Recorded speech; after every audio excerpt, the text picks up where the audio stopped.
ବିଦ୍ୟାପତିଙ୍କ ଦ୍ୱାରା ନୀଳମାଧବ ସନ୍ଧାନର କାହାଣୀ ହେଉଛି ଶ୍ରୀ ଜଗନ୍ନାଥଙ୍କ ସଂସ୍କୃତି ଓ ଓଡ଼ିଶା ଇତିହାସର ଏକ ମହତ୍ତ୍ୱପୂର୍ଣ୍ଣ ଏବଂ ଆଧ୍ୟାତ୍ମିକ ଗାଥା।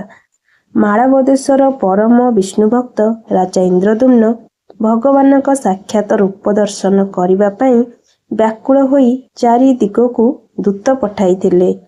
ପୂର୍ବ ଦିଗକୁ ଯାଇଥିବା ରାଜପୁରୋହିତଙ୍କ ଭ୍ରାତା ବିଦ୍ୟାପତି ଶେଷରେ ଶବରଦ୍ୱୀପ ଉତ୍କଳରେ ପହଞ୍ଚି ନୀଳମାଧବଙ୍କ ସନ୍ଧାନ ପାଇଥିଲେ। ଏହି ରୋମାଞ୍ଚକର ସନ୍ଧାନର ସମ୍ପୂର୍ଣ୍ଣ କାହାଣୀ ନିମ୍ନରେ ବର୍ଣ୍ଣନା କରାଗଲା। ବିଦ୍ୟାପତି ଘଞ୍ଚ ଅରଣ୍ୟ ମଧ୍ୟରେ ଯାତ୍ରା କରି ଓଡ଼ିଶାର ଏକ ଗୋପନୀୟ ସ୍ଥାନରେ ଥିବା ଶବର ବସ୍ତିରେ ପହଞ୍ଚିଲେ। ସେଠାରେ ସେ ଶବର ମୁଖିଆ ବିଶ୍ୱାବସୁଙ୍କୁ ଭେଟିଲେ, ଯିଏ କି ଗୋପନରେ ଏକ ନୀଳମଣି ନିର୍ମିତ ଭଗବାନ ବିଷ୍ଣୁଙ୍କ ବିଗ୍ରହଙ୍କୁ ପୂଜା କରୁଥିଲେ। ସେହି ଦେବତାଙ୍କ ନାମ ଥିଲା ନୀଳମାଧବ। ବିଶ୍ୱାବସୁ ବିଦ୍ୟାପତିଙ୍କୁ ନିଜ ଗୃହରେ ଆଶ୍ରୟ ଦେଇଥିଲେ।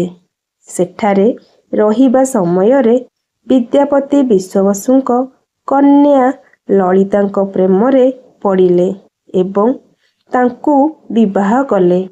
ବିଦ୍ୟାପତି ଲକ୍ଷ୍ୟ କଲେ ଯେ ବିଶ୍ୱାବସୁ ପ୍ରତିଦିନ ସନ୍ଧ୍ୟାରେ ଘରୁ ବାହାରି ଯାଉଥିଲେ ଏବଂ ଫେରିବା ବେଳେ ତାଙ୍କ ଶରୀରରୁ ଚନ୍ଦନ ଓ କସ୍ତୁରୀର ଅପୂର୍ବ ଦିବ୍ୟ ସୁବାସ ଆସୁଥିଲା। ବିଦ୍ୟାପତି ନିଜ ପତ୍ନୀ ଲଳିତାଙ୍କ ଜରିଆରେ ଜାଣିବାକୁ ପାଇଲେ ଯେ ସେ ତାଙ୍କ ଶ୍ୱଶୁର ଏକ ଗୁପ୍ତ ଗୁମ୍ଫାରେ ପ୍ରଭୁ ନୀଳମାଧବଙ୍କ ପୂଜା କରୁଛନ୍ତି। ପ୍ରଭୁଙ୍କ ଦର୍ଶନ ପାଇଁ ବିଦ୍ୟାପତି ବ୍ୟାକୁଳ ହୋଇ ଲଳିତାଙ୍କ ସାହାଯ୍ୟରେ ନିଜ ଶ୍ୱଶୁରଙ୍କୁ ସେଠାକୁ ନେବା ପାଇଁ ଅନୁରୋଧ କଲେ। ବିଶ୍ୱାବସୁ ପ୍ରଥମେ ରାଜି ହେଉନଥିଲେ, ମାତ୍ର କନ୍ୟାର ଜିଦ୍ ଆଗରେ ହାର ମାନି ଏକ ସର୍ତ୍ତ ରଖିଲେ। ସର୍ତ୍ତ ମୁତାବକ ବିଦ୍ୟାପତିଙ୍କ ଆଖିରେ ପଟି ବାନ୍ଧି ଗୁପ୍ତ ରାସ୍ତାରେ ନୀଳମାଧବଙ୍କ ପୀଠକୁ ନିଆଯିବ। ବିଦ୍ୟାପତି ଜଣେ ଚତୁର ବ୍ରାହ୍ମଣ ଥିଲେ।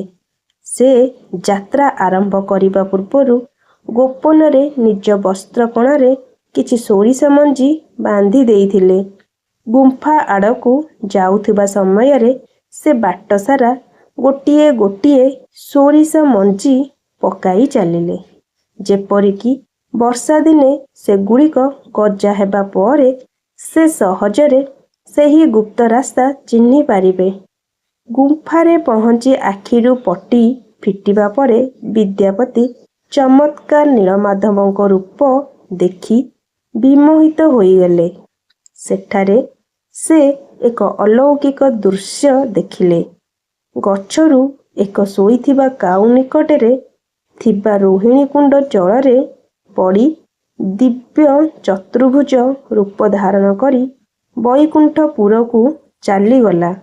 ଏହା ଦେଖି ବିଦ୍ୟାପତି ମଧ୍ୟ ସେହି କୁଣ୍ଡକୁ ଡେଇଁ ମୁକ୍ତି ପାଇବାକୁ ଚାହିଁଲେ, ମାତ୍ର ଶୂନ୍ୟବାଣୀ ହେଲା ଯେ ତାଙ୍କ ଦ୍ୱାରା ରାଜା ଇନ୍ଦ୍ରଦ୍ୟୁମ୍ନଙ୍କ କାର୍ଯ୍ୟ ସିଦ୍ଧ ହେବାର ଅଛି, ତେଣୁ ସେ ଅପେକ୍ଷା କରନ୍ତୁ।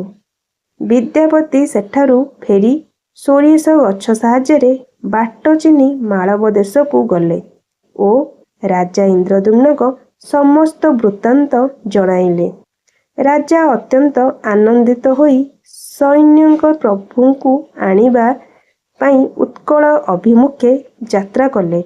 ମାତ୍ର ସେଠାରେ ପହଞ୍ଚିବା ପୂର୍ବରୁ ଏକ ପ୍ରଳୟଙ୍କାରୀ ବାତ୍ୟା ଓ ବାଲିଝଡ଼ ଯୋଗୁଁ ପ୍ରଭୁ ନୀଳମାଧବ ବାଲି ଗର୍ଭରେ ସଦା ଦିନ ପାଇଁ ଅନ୍ତର୍ଦ୍ଧାନ ହୋଇଗଲେ। ପରବର୍ତ୍ତୀ ସମୟରେ ରାଜାଙ୍କ ବ୍ୟାକୁଳତା ଦେଖି ଶୂନ୍ୟବାଣୀ ହେଲା ଏବଂ ସମୁଦ୍ରରେ ଭାସି ଆସୁଥିବା ଦାରୁ ପବିତ୍ର କାଠ ସାହାଯ୍ୟରେ ପ୍ରଭୁ ଶ୍ରୀଜଗନ୍ନାଥ, ବଳଭଦ୍ର ଓ ସୁଭଦ୍ରାଙ୍କ ଦାରୁ ବିଗ୍ରହ ନିର୍ମିତ ହେଲେ। ଏହିପରି ଭାବେ ବିଦ୍ୟାପତିଙ୍କ ସନ୍ଧାନ ଯୋଗୁଁ ହିଁ ଜଗତର ନାଥ ଜଗନ୍ନାଥଙ୍କ ଆବିର୍ଭାବର ମାର୍ଗ ପ୍ରଶସ୍ତ ହୋଇଥିଲା। ଯଦି ଆପଣଙ୍କୁ ମୋର ଏହି ଭିଡ଼ିଓଟି ଭଲ ଲାଗିଥାଏ ତେବେ ଲାଇକ୍, ସବସ୍କ୍ରାଇବ୍ ଏବଂ କମେଣ୍ଟ କରିବାକୁ ଭୁଲିବେନି। ରହୁଛି। ଜୟ ଜଗନ୍ନାଥ।